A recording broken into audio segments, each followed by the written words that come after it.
For LA this week, I want to talk about audience. So I'm just going to read this to you and add a few things as we need to go along.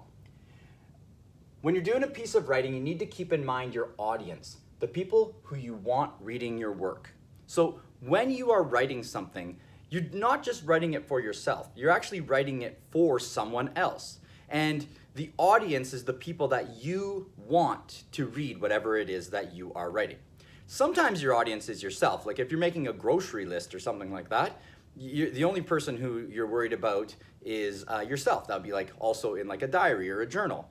But most of the things we write, we write for someone else to read. Either writing it for the teacher to read, or for a friend to read, or maybe a grandparent or something like that. The people that you want reading your work, that's called your audience. So when you're writing for your audience, you have to think about two main things. The first is the age of your audience, and then the second is the appropriate tone for your work. And usually that's based on like your purpose, the reason that you are writing it. We talked about purpose last week. Remember that purpose is to inform, entertain, or to persuade. Your tone is going to change a little bit based on that. We'll talk about that in a minute. First thing that we're going to talk about though is age. So how old is the audience I'm writing for? If I'm expecting the people reading my writing to be older, I will use bigger and more grown-up words. If I'm expecting the reader to be younger, I will use smaller, simpler, more kid-friendly words. And that kind of makes sense. You want to use words that suit the people you think are going to be reading whatever you write. It can be hard to write for an audience whose age is different than yours, because you have to think to yourself, what words would this age of person want to hear? Right? So when we're writing to someone who's our own age, typically we can just use the words we use in everyday language. But if I'm writing to someone younger, I have to think, is this word going to be too hard for them? Is it going to be too grown up for them? That kind of thing. If I'm writing to someone older, I have to think, what kinds of words would they use? They're not going to want kids' words. They're going to want adults' words, right? So you have to think about who's going to be reading what you write. Typically when I think of like age groups, this is what I think of. And I mean, there is lots of difference in that. I mean, adults from age 20 and older, we're talking about, decades of difference between the youngest adults and the oldest adults. And we know that, grandparents might look at a piece of writing a lot different than someone in their 20s. But we can kind of think about adults as being kind of one age group.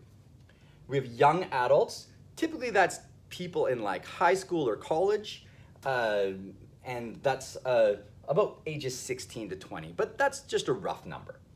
Middle school, that would be kind of like you guys up to about grade 8, right? That ages 10 to 15.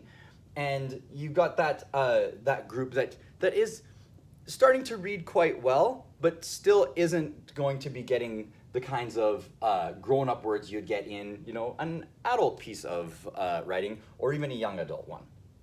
Lower elementary would be like kids just a bit younger than you down to about kindergarten. And you think about what kinds of writing they would like to read. What kinds of words would they like to hear? And then preschool would be kids who are in preschool or younger. So, and that goes all the way down to just babies. And so you're going to have a lot of different words for those groups. One thing to remember is, of course, many people like to read stories and books that aren't really intended for their age.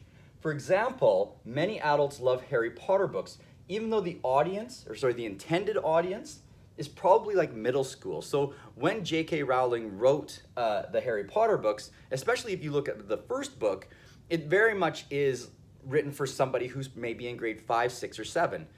But adults still love it. But that's not really your job as the writer. Your writer is to write for your audience, and if somebody else likes it, that's great too. The writer's job is to write with a particular audience in mind. Now, the second thing I wanted to look at is, would my audience want the tone of my writing to be formal or informal? So formal means serious and professional. Informal means casual and friendly. So even if you're trying to write to some group that's the same age, you might write in a different way based on the reason that you're writing. So I will use much different words and expressions if I'm writing to the Premier of Alberta than if I'm writing to my favorite aunt. You know, even though they're the same age or they're both adults, I would write them in a different fashion based on kind of their position to me. Like I said, in purpose, you're going to change the tone of your writing sometimes. So I'll use a different tone based on the purpose of my writing. I would probably be more formal if I was trying to inform a boss, a future boss, about my skills in a job application. You know, I would want to use, you know, quite formal language. I wouldn't want to be really casual with it. I would say something like cannot instead of can't, all right? I wouldn't use slang words. I would use proper words, more grown-up words. I might be more informal if I'm sending an email to my grandma and I'm trying to persuade her to let me come over for a sleepover, right? You'd be like, please, please, please, right? This week we have 4 different paragraphs to read, all right? They're all about the story of the 3 Billy Goats Gruff, but they're aimed at different audiences. So for each of these paragraphs, I'm gonna ask you to give the age of you that you think is the intended audience. And I want you to tell me whether the paragraph is formal or informal. Is it serious or is it casual? All right? Your answers might be slightly different than mine, but the most important thing is the way you can explain. So you might say that this paragraph is aimed at middle school kids, and maybe I'm thinking it's aimed at like young adults. It's okay. Either way is fine as long as you can back it up. All right, guys. That's all the work for this assignment today. You don't have to hand me in anything. You just have to watch this video and read through the stuff.